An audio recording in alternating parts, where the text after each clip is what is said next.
Okay. Welcome to Tony at 12. I'm Tony LeBlanc, and today I'm in conversation with Boyd Kelly, member of the States of Alderney and chairman of the General Services Committee. Boyd, thank you so much for sparing me some time. Pleasure, Tony. Thanks for inviting me. Of course, this isn't your first stint as a States member, but Nope. what I want to know, Boyd, is how is it that newly elected members, and I'm sort of, putting you in the newly elected class as you've been missing for a few years, how do they instantly become chairs? Well, if I was big-headed, I'd probably go strength of personality, Tony. But the reality is, I having served 4 years on general services and was deputy chair for the last 2 years, I felt I got the experience and the necessary ability to carry the role, and fortunately for me, otherwise it would have been a tad embarrassing. My colleagues kindly voted me in to serve in the role. Yeah, but same applied to Bill Abel, didn't it? And he'd got no government experience. He'd got a few months, what, about 12 months, was it, or less than that. But Bill has had some big boy roles in his past. Some grown-up jobs. And to be honest, that's what it is when you're chairman of policy and finance. Bill's attention to detail is phenomenal. His work rate is never ending. I mean, you drive past his house at night and you'll see the bloke working. So now, the fact that he'd only served a few months as an ordinary States member shouldn't have precluded him at all. No. Okay, well, that's good news. Let's look at Guernsey's options to create more revenue, because we know there's a black hole there in respect of COVID, in respect of the fact that they've got to fund care and health and everything else. Social Security fund due to run out in, I think, about less than 20 years' time. So they've come up with three options, basically. Health tax of 3%. Shall we go through each one individually? What's your view on that one? It's a stealth tax. That's tax. Is it income tax? Absolutely. Calling it health tax is about, I don't know, as bizarre as me as a drummer calling me a musician. It's it's silly. It's silly. But no. So if you're going to put tax up, put tax up. Yeah. Why do you think they've got this sort of hang up about 20% tax maximum? I don't know. Perhaps it's there are an awful lot of high net worth individuals, of high earners in Guernsey, and perhaps they're trying to put them off. I don't know, but I mean, if you're going to increase the tax, fine, but don't call it health tax. Just say we put it in income tax by 3%. 23% rather than 20. Yes, absolutely. Yeah. Okay. Let's come on to the other two options, which are really lumped together, and that's the goods and services tax. They're talking about either 5% or 8%. Views on that one? No. In relation to Alderney, I would be opposing quite strongly, unless they can, during the course of the discussions, I was going to say negotiations, but perhaps discussions are probably more appropriate, that they could convince me and my colleagues, in particular the two Alderney reps in the States of Guernsey, that some form of compensation is available, because otherwise the already imbalance that we have of cost of prices between here and Guernsey is just going to escalate. So no, I will be strongly not because it's a vote winner, because there's 3 years to go before I stand for re-election, and I probably won't be, to be frank. So I'm not saying that I am not a populist politician. One or two people may have noticed that. I vote according to and I support the causes that I think are worthy. I don't think a VAT, a general service tax, is appropriate for this island or for the bailiwick. And I think I'm probably in the majority. The thing is, of course, that, it costs a lot to collect. And in Alderney's case, we get double freight charges in any case, don't we? Absolutely. So it becomes highly... It's already expanded the differences, the cost of living differences between the two islands. We bring freight in, we get taxed on that. We bring oil in, we get taxed on that. The oil costs us more at the moment. Electricity costs us more than it does in Guernsey. Fuel costs are higher. All you're going to do is increasing the difference between the cost of living in the two islands, and I think it's unfair. I read through that paper that they've come up with, which is based on a report from Deloitte. Their argument in favour of GST in terms of the equity is to say, basically, we'll adjust the tax allowance so that people effectively won't feel it so hard as if there was no tax allowance being put in. You've seen that, I expect. Yeah. I don't think the argument stands scrutiny. It might stand scrutiny in Guernsey for the less well-paid, but as I said, I keep hammering home, I keep repeating that there's a difference between the two islands. The cost for the average person on an average wage in Alderney, they're going to be spending more than the average person on an average wage, if there is such a beast, in Guernsey. The use of average is a very broad. But if you're around 40 grand a year in Guernsey, you're going to be able to afford more than if you're on 40,000 a year in Alderney, because the cost of living is that much more. I mean, we did ask, and we haven't had it yet, we did ask for a shopping basket for Guernsey to be able to say, well, if you buy these goods in Alderney, it will cost you, or rather Guernsey, it will cost you X. If you buy them in Alderney, it'll cost you whatever, but probably 2X. But it is early days. I'm not going to, of all the things that I'm going to get worked up into a lather about. But it's not that early, Boyd. I think it'll come in within 2 years. I don't think they will. I reckon it'll come in before you actually have to stand for re-election again. I actually don't think it's that popular in Guernsey. I think, and forgive my cynicism, I think there are sufficient politicians in Guernsey who won't see it as a popular vote. Okay. And they will have the last say.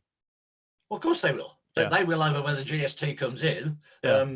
But if GST comes in, that's when we have to negotiate. I mean, at the moment, we have a great relationship with the big boys in Guernsey, and it is improved. There's a great dialogue between the States of Alderney and the States of Guernsey. So if it does come in, then hopefully we will be able to negotiate some form of recompense for us.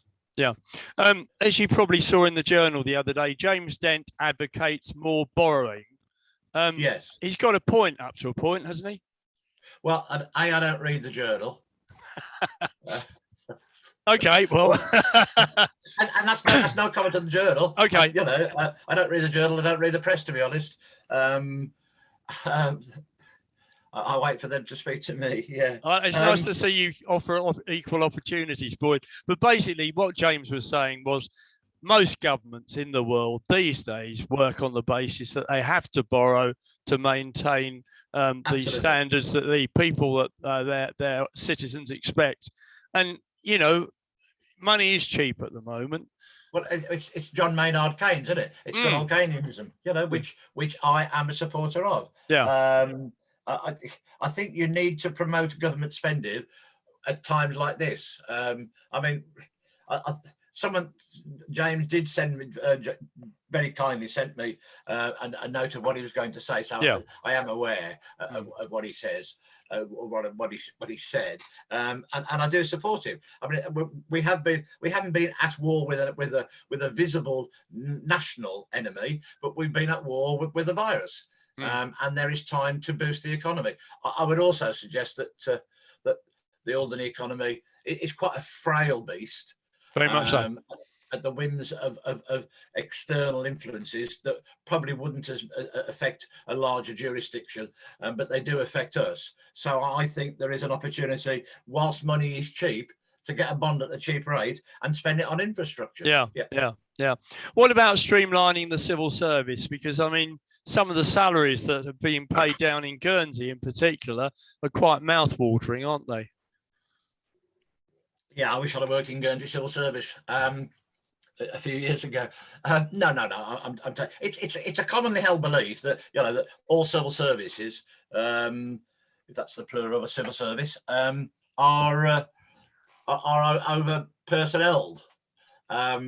I don't know. I'm not going to comment on Guernsey Civil Service. The 2 years when I was the Alderney rep in the States of Guernsey, I had a great service from the civil service, from the officers there. So I'm not going to knock it. And certainly in relation to Alderney, again, contrary to island myth and rumour, I don't think the civil service in Alderney is overly populated. And I know Kath, our chief executive, is currently looking at the structure. So in relation to civil service, no comment about Guernsey because I don't know it that well. I've had no complaint. I personally had no complaints with Guernsey Civil Service. And in relation to Alderney Civil Service, again, I'll await Kath's report. Trouble is, though, Boyd, you could argue that there's a lot of duplication. And for example, if we farmed out our planning to the States of Guernsey to actually operate for us, that would save money, wouldn't it? Things like that I'm thinking of. Yep. No. I mean, there are a number of issues, number of areas that the Alderney Civil Service could do a nice scrum half and pass over to Guernsey Civil Service. A, because they have the expertise, and B, it gives a level of independence that is sometimes alleged to be missing from Alderney Civil Service. So planning is one, HR is another, major HR issues. That's another one. Absolutely. Yeah.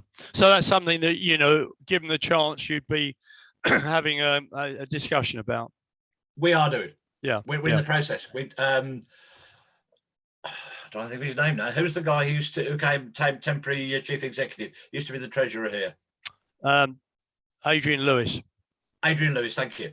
Adrian Lewis has been leading a paper on behalf of Guernsey together with Kath and Kath's temporary predecessor in relation to looking at all the roles and all the tasks that we undertake in Guernsey and which of those we can either direct assistance from or guidance from our colleagues in Guernsey. Yeah.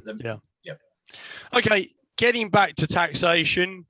Should 0.10 be scrapped to appease the G20? As you know, they've recently come out with this comment that the minimum corporation tax rate in any of their members should be 15%. I think it's a bit out of our league, Tony. I suspect we'll have to do what the big boys tell us to do because it is a big boy motivated thing. Yeah. It's nothing that little old Alderney. I mean, it's the OECD pushing it. I think from the little I know, the little I've read, and the articles I've read, that if it does go to 15% internationally, and everyone has to do it, that perhaps that might raise the revenue, some of the revenue that Guernsey want.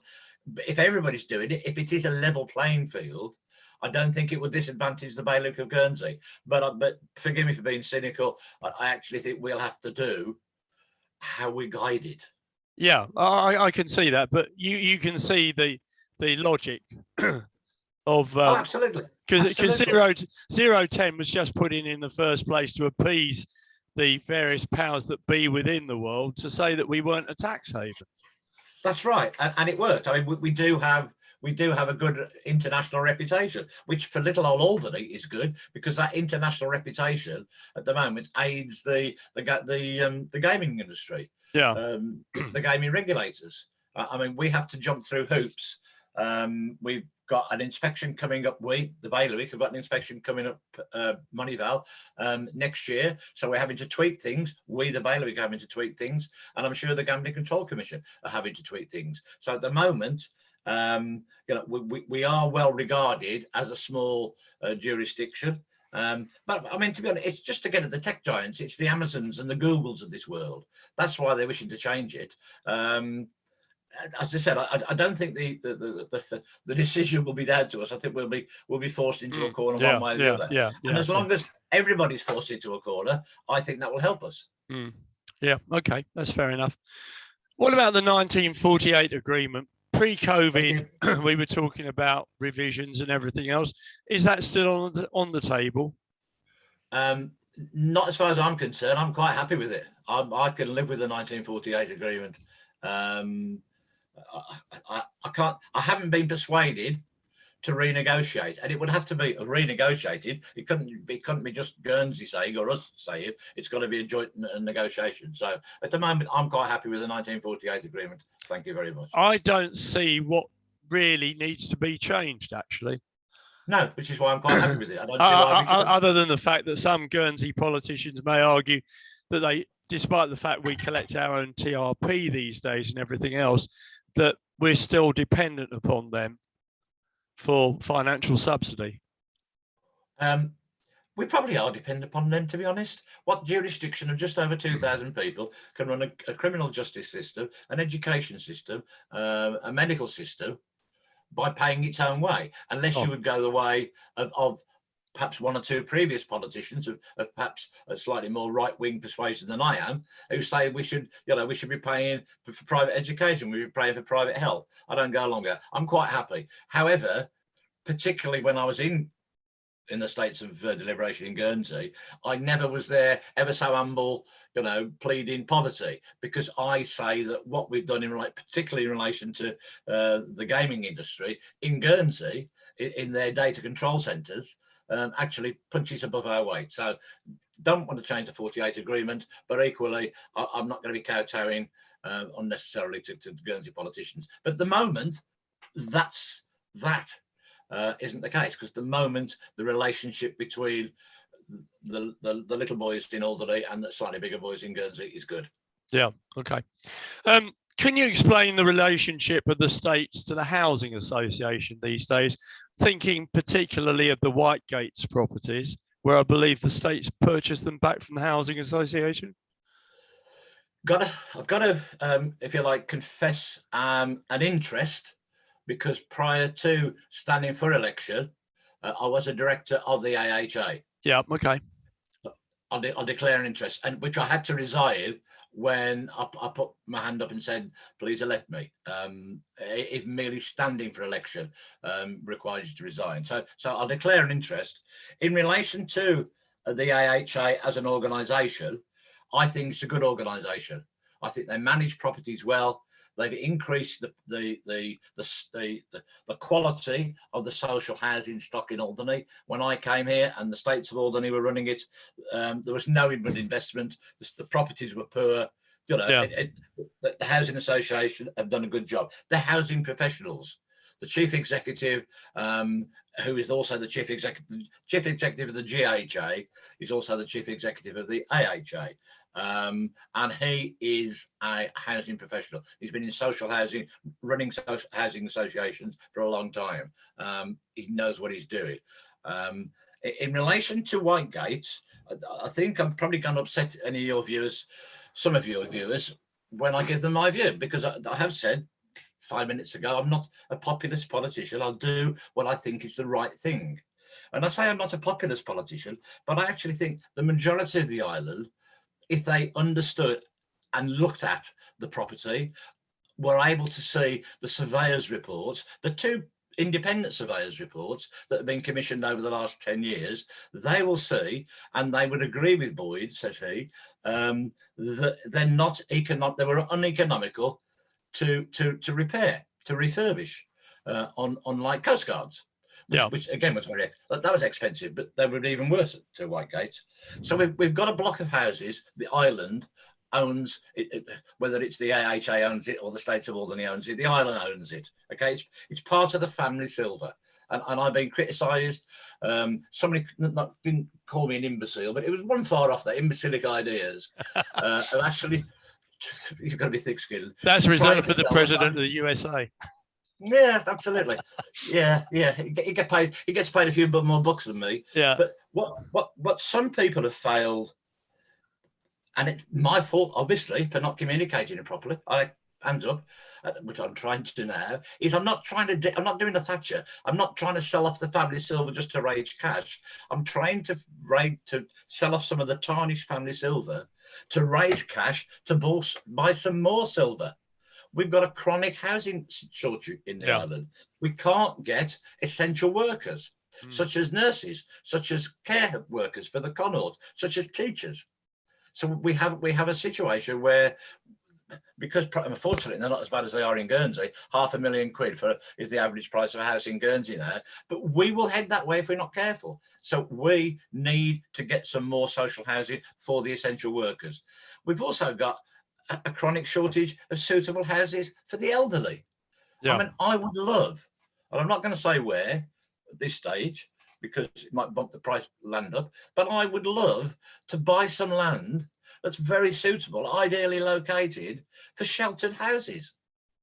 So at the moment we've got the Connaught full, which is why we're spending a couple of on building 13 new rooms. We've got the I was going to come on to that. I thought you might. We've got the hospital taking beds because the Connaught is full, and we've got nowhere for no sheltered housing for people who want that little bit of independence, but want the comfort of having somebody around them.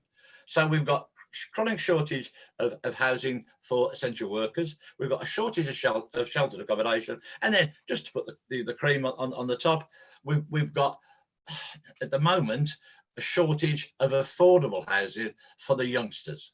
So all of those need funded. And all I'm trying to do is get rid of and add 3-4 pieces of property, like the old fire station, get rid of it. The Connaught Hotel.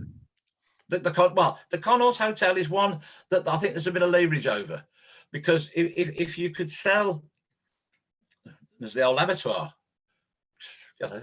which is a building within a building. It's landlocked. Why we'd want to keep that is totally beyond me. I'd sell that. I'd sell the old fire station land, and with some of that, I'd then say, let's have an independent architect, put them in the Connaught, look around and see what could be done, because it could be that we could turn some of those into sensible apartments for key workers to come over. I'm not contrary to what everything's trying to sell the family silver just to flitter it away to reduce the stock. I'm trying to increase the housing stock, so for those 3 areas. And I do get a bit passionate about it, a bit worked up about it, because I get frustrated that people, my fault, haven't heard the message I'm trying to put across. So who currently owns Whitegates? We do. The States of Alderney. The States of Alderney. Did you actually have to pay to get it off the Alderney Housing Association, or was it just a paper deal? It was a nominal sum, a penny or something. Okay, so a normal sum. So from that point of view, then you could consider demolishing Whitegates and rebuilding. Yep, we could do. If you could get some money out of these other things, such as the old fire station, slaughterhouse, and do something with the old Connaught Hotel. Absolutely, you could, if you wanted to. You could demolish Whitegates, cost, rebuild, cost. Where's the cash coming from there? It comes from our capital investment fund, which we could do. The profits from the gambling control industry. But I personally take the view that it's not suitable for social housing in relation to old folks. You couldn't put the elderly there. People slightly older than me, because I'm elderly now.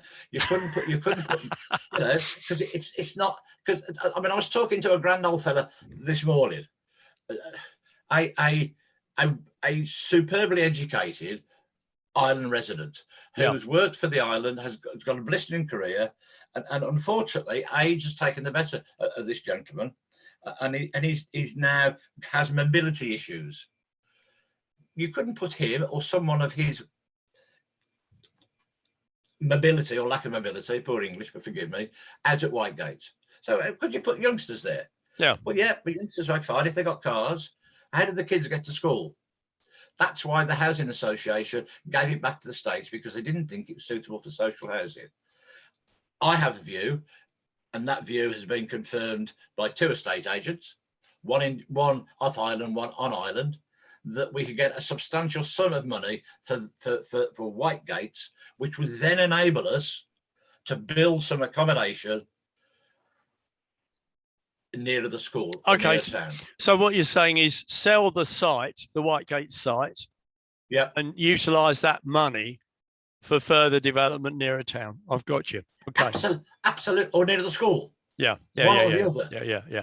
Now, you mentioned the Connaught just now, and I realise Yes. this didn't happen during your watch. You've inherited it. Yes. But it seems to me, despite the fact that we've got COVID, a shortage of labour and a shortage of materials, to find that it's underfunded by 56% is just crazy. What's the answer? Yeah. Well, I mean, what's the cause? Well, yeah. Yeah, I mean, you're absolutely right. I didn't inherit it. It's a bit like I inherited the crane, you know. We'll come on to that in a minute as well. Oh, thanks a lot. Yeah, cheers, buddy. Yeah. Don't forget the pontoon as well. Throw that one in, 'cause that's my fault too. Yeah, we inherited. It was nobody's fault. Yeah. The stage there was. Is there a shortage of hospital? Is there a shortage of beds in the Connaught? Yes. Yes, there is. Dire shortage. The staff there who did a brilliant job are under extra pressure because they have people and relatives of folks trying to get them into there. So there's a dire shortage. Yeah. Okay. 13 bedrooms to put in. That'll release some of the shortage.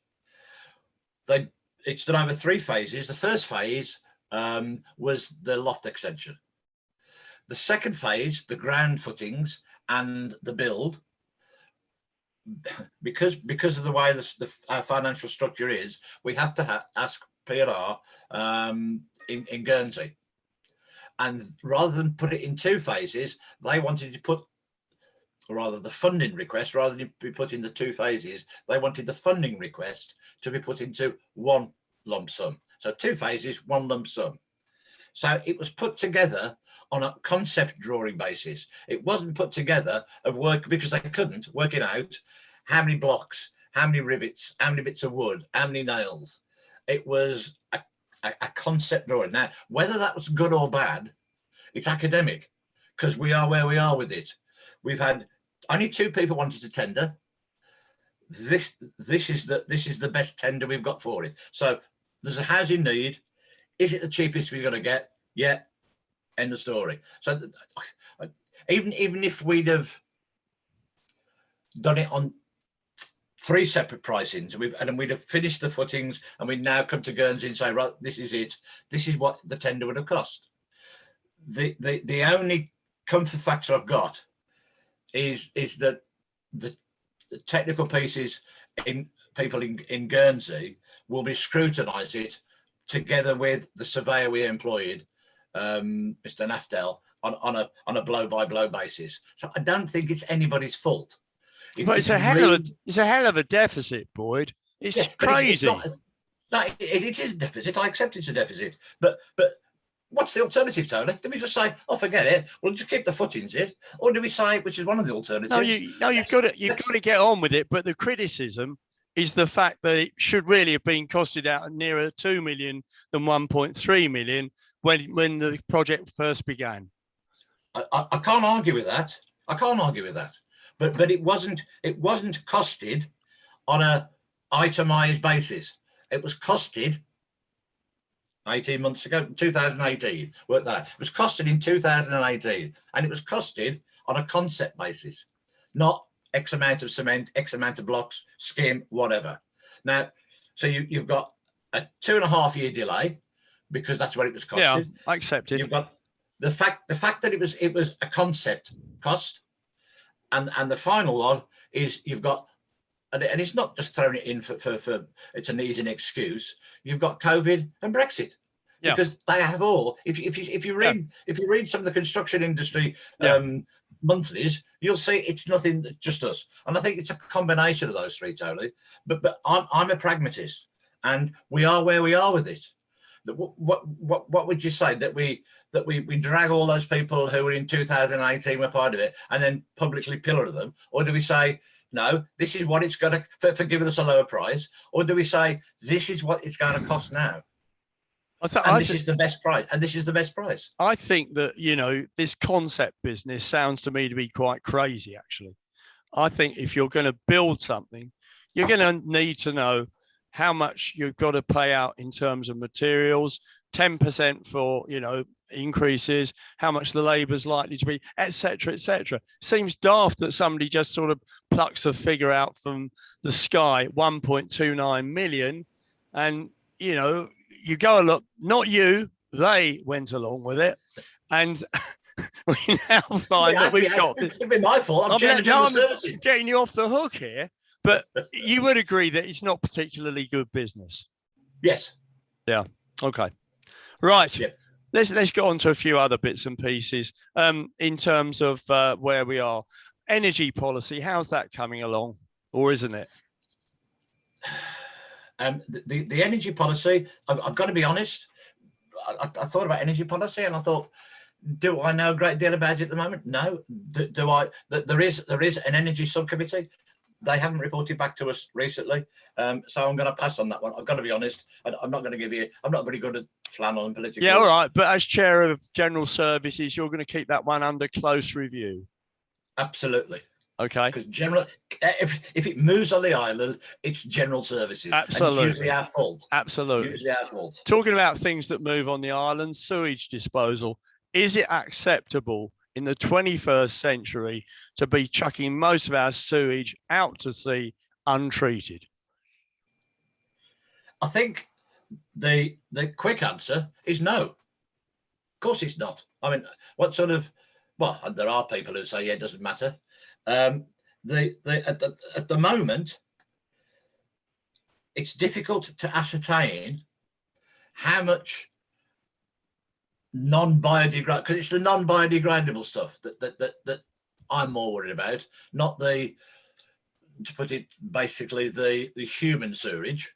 Yeah, because of the fast flowing currents and our small population, I think as a problem, that's less of a problem. I'm not saying it isn't a problem, but I'm saying it's less of a problem than the amount of non-biodegradable stuff that we shove out.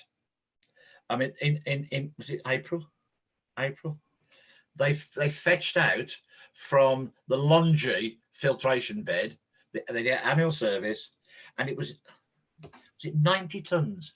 90 tons of non-biodegradable rubbish, wet wipes at the end. Sort of thing that create these blockages in big sewer systems in the UK. Yeah.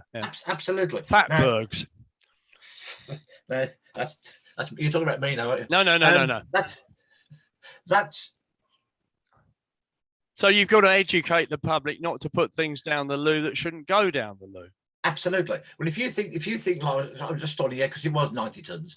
If you realise that the Longy Bay sewerage puts out less than 25% of the island sewerage, because we know 75% is going into the other side of the island. Doyle. Less than 20, into Doyle, which was again before my watch. Yeah. Sure. Okay. Yeah. It's all right. It's all right. I'm not pinning you here.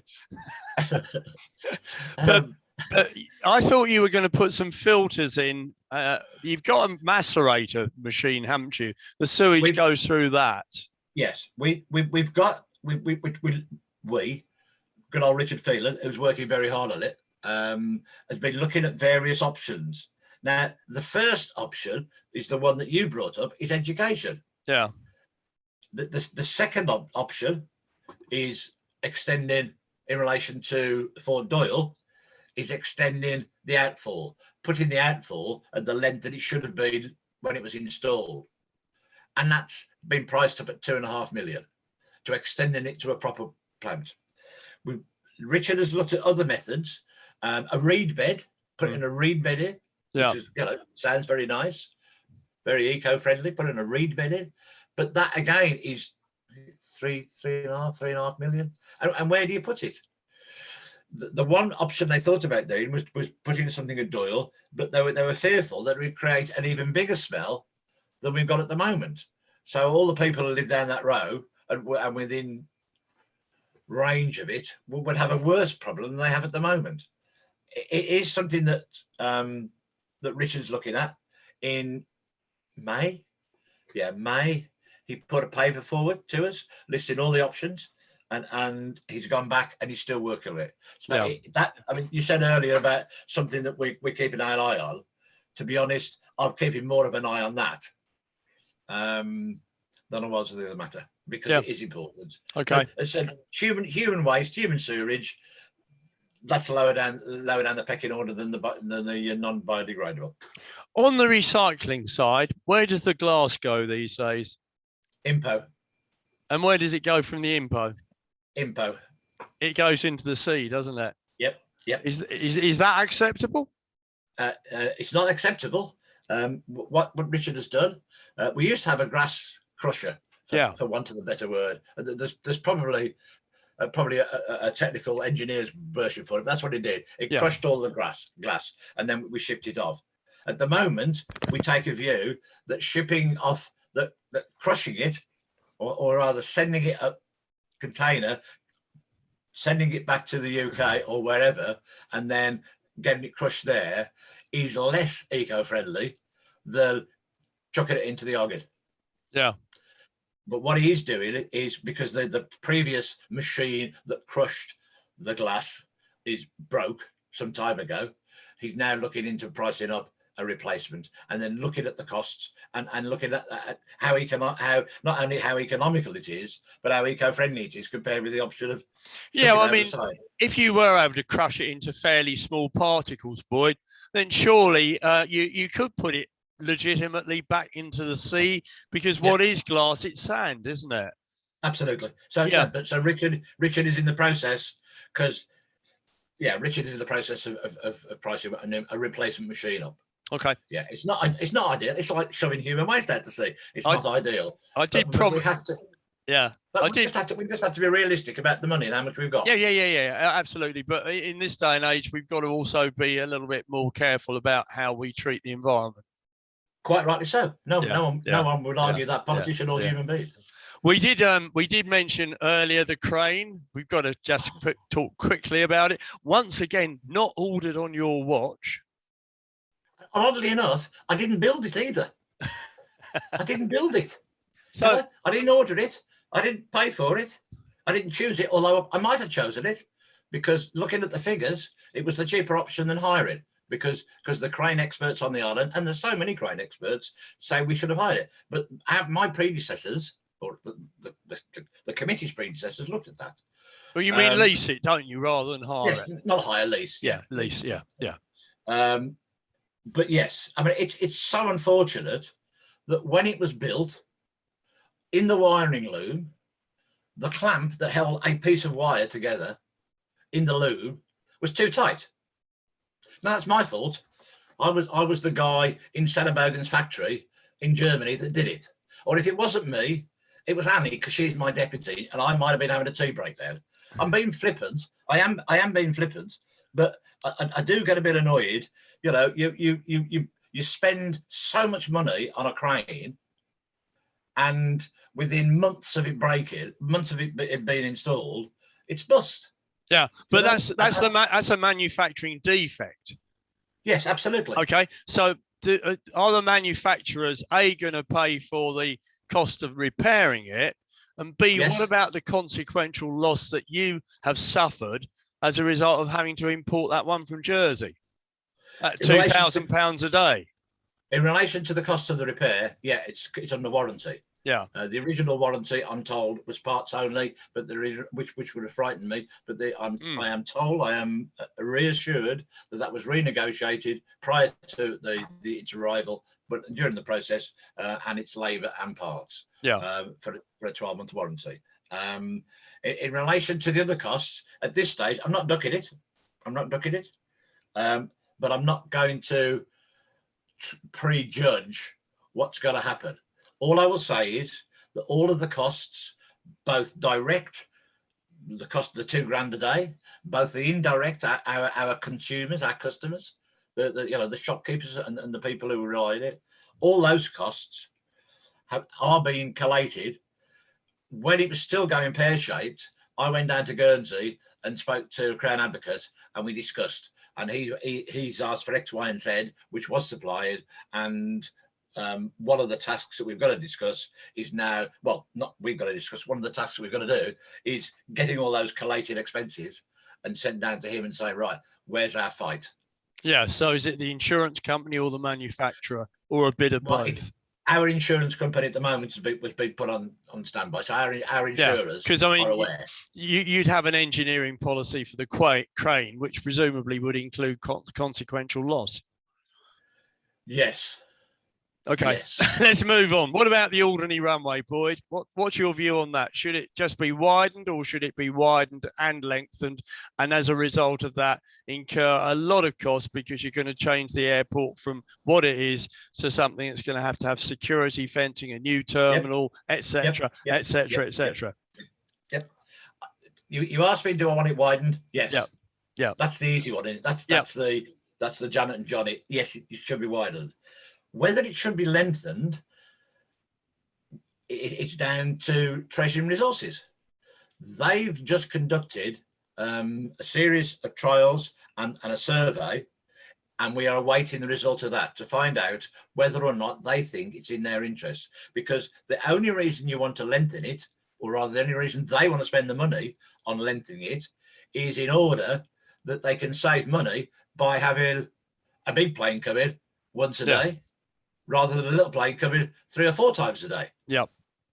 What we think, if that goes down that path, if they think they can reduce the subsidy, therefore they'll spend the outlay, and it will be an outlay, because you're absolutely right. New terminal, new security fencing round, it'll take us up scanner. To The whole lot. Mm. Absolutely. Now, part of their research at the moment that has been completed, but we haven't seen it yet. It hasn't been written up. It hasn't been presented to the politicians yet. It's only recently, I'm told last week, but don't quote me, but it's been recently completed and we're awaiting the results. So I'd go, widen it, please. Thank you very much. Because they promised that. Yeah, get on with that.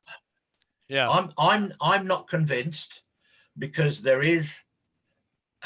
we would have to look at the service that would be provided by a bigger player, as whether we are going to be better off with that than the current smaller player. I have my reservations. Me too. We're better off. Me too, particularly with flights down for routine medical appointments. Yep. Where we might find that people living here have to stay in a hotel in Guernsey overnight to fit in their appointment the next day. So, yeah, I'm not convinced on it, I'm afraid, but there we are. No. Marina, is that still going forward, or have you sort of got to the point as a combined government unit of making the developer walk away? There's a touch of deja vu about my term in politics here. Yeah. Because when I served last time, when I was not the chairman, when I was a member of GSC, the previous crane collapsed, which was our fault, because we should have maintained it. Your fault personally, I would say. Absolutely, of course it was. Yeah, we were talking about Marina. Yeah. I was on the Marina advisory group when I went to see people. So yeah, there is a touch of deja vu. In relation to the Marina, I personally think a Marina would be a huge, huge benefit to the island, and that's not because I'm an amateur yachty. Because my days of sailing with bits of string and flappy bits, I think, are diminishing now. But I just think it would be a huge economical benefit to the island. You then got to say, where's it going to go? Who's going to build it? And what's the trade-off? Yeah. If you give it to what does he want? Bray Harbour Developments at the moment. They've been given a promise for a period of time, and I think as a jurisdiction we should honour that. Yeah. We should give them the opportunity to come forward with proposals. If those proposals aren't acceptable, and I would not like to be the convener of the people's meeting when you talk about building houses around Berry Head and whatever else. But we should at least give them the opportunity, because we haven't been honourable, I don't think, in the past. You say to somebody, you've got 12 months to come up with something, and then you take the length away. If you offer exclusivity, you've got to keep to that one for the period of time that you've agreed on. So it's as simple as that. Give Bray Harbour Developments the opportunity. but we're both agreed though, Boyd, aren't we? That actually that would be a very, very quick way to boost the economy of the island at no public cost in terms of financing it. The public cost Absolutely. would be the sacrifice of land for building. But, you know, Yeah. hey, we're in the 21st century. I'm not going to make myself any more unpopular, you know, with the. I'm You're not. selling the I fact- mean, you know, I'm not deliberately trying to goad you into saying things or anything like that. I've been accused of selling the family silver, breaking cranes. My personal view, Yeah. will be let them run it, let them have a go. Yeah. As in, let them put the proposals forward. If we find that the proposals aren't acceptable, thanks very much. Sorry to have wasted your time. Then we have a look, and we do it incrementally. Yeah.